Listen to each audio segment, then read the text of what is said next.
আসসালামু আলাইকুম ওরহমতুল্লাহ। সম্মানিত প্রিয় বন্ধুরা, আল্লাহ পাক রব্বুল আলামিন পবিত্র কোরআনুল কারীমের মধ্যে ইরশাদ করেন, আউযু বিল্লাহি মিনাশ শাইতানির রাজীম, বিসমিল্লাহির রহমানির রহিম, ওয়াল্লাযীনা হুম আনিল লাগবি মুরিদুন। তথা ইমানদারের একটি গুণ হচ্ছে ইমানদার অনর্থক কথাবার্তা নির্লিপ্ত থাকবে, অনর্থক কথাবার্তায় তারা লিপ্ত থাকবে না। তো এই কথা যেই জিহ্বা দিয়ে বলা হয়, সেই জিহ্বার সম্পর্কে ইমাম গাজালি রহমাতুল্লাহি আলাইহি বলেন যে জিহ্বার 20টি বিপদ রয়েছে।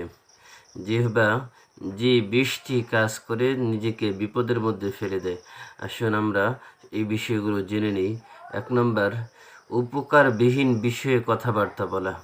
যে বিষয়ে কারো কোনো উপকার নেই ওই বিষয়ে অনর্থক কথা বলা। 2 নম্বর, প্রয়োজনের অতিরিক্ত কথা বলা।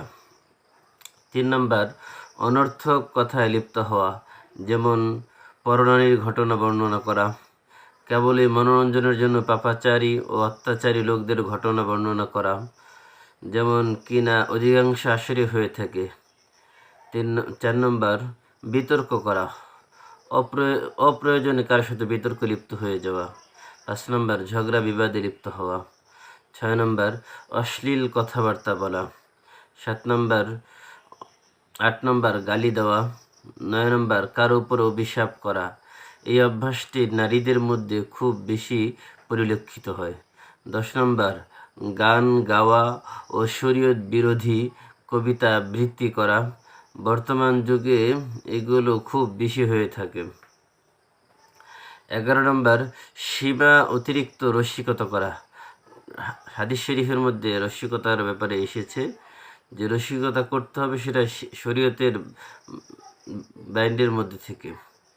12 নম্বর, এমনভাবে ঠাট্টা করা যার দ্বারা অন্যের তুচ্ছ তাচ্ছিল্য করা হয়, যা তার কাছে খারাপ লাগতে থাকে।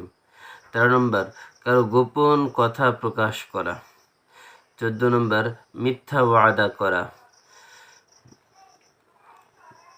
15 নম্বর, মিথ্যা কথা বলা, তবে যেখানে তীব্র প্রয়োজন এবং মিথ্যা বলার দরকার, মিথ্যা বলার দ্বারা অন্যের হক নষ্ট হয় না, সেখানে মিথ্যা বলার অনুমতি রয়েছে। এরকম 3টি জায়গা আছে যেখানে মিথ্যা কথা বলা যায়। 16 নম্বর, গীবত করা। এটা আমাদের সমাজের সব থেকে বড় একটি রোগ। এর দ্বারা মারাত্মক সমস্যা দেখা দেয়। অনেকে বলে যে আমি তো সত্য কথা বলেছি, আমি তো মিথ্যা বলি নাই, আমি তো সত্য কথা বলেছি, তাই গীবত হবে কেন? এই প্রশ্ন একেবারেই অর্থহীন, কারণ গীবত তো তখনই হয় যখন তা সত্য হয়, তা না হলে সেটা অপবাদ হয়ে যায়। তবে যে ব্যক্তি দ্বারা কারো দিন বা দুনিয়ার ক্ষতি হওয়ার আশঙ্কা রয়েছে, সংশ্লিষ্ট ব্যক্তিকে তার অবস্থা বলে দেওয়া জায়েজ আছে। 17 নম্বর, কুটনামি করা। প্রত্যেক দলের নিকট গিয়ে তাদের মনমতো কথা বানিয়ে বলা। 18 নম্বর, কারো সামনে তার প্রশংসা করা বা তার তোষামত করা, তবে যার প্রশংসা করা হচ্ছে তার মধ্যে যদি প্রশংসা করার দ্বারা অহংকার সৃষ্টি না হয়, বরং নেক কাজ করার আরও বেশি আগ্রহ সৃষ্টি হয়, তাহলে তাতে কোনো দোষ নেই। 19 নম্বর, কথাবার্তার মধ্যে সূক্ষ্ম ভুল ভ্রান্তির প্রতি লক্ষ্য না রাখা। যেমন অনেকে বলে যে উপরে আল্লাহ নিচে তুমি, এটা অন্যায় কথা। কেন? এটা আল্লাহ এবং মানুষের মধ্যে সমতার আভাস পাওয়া যায়।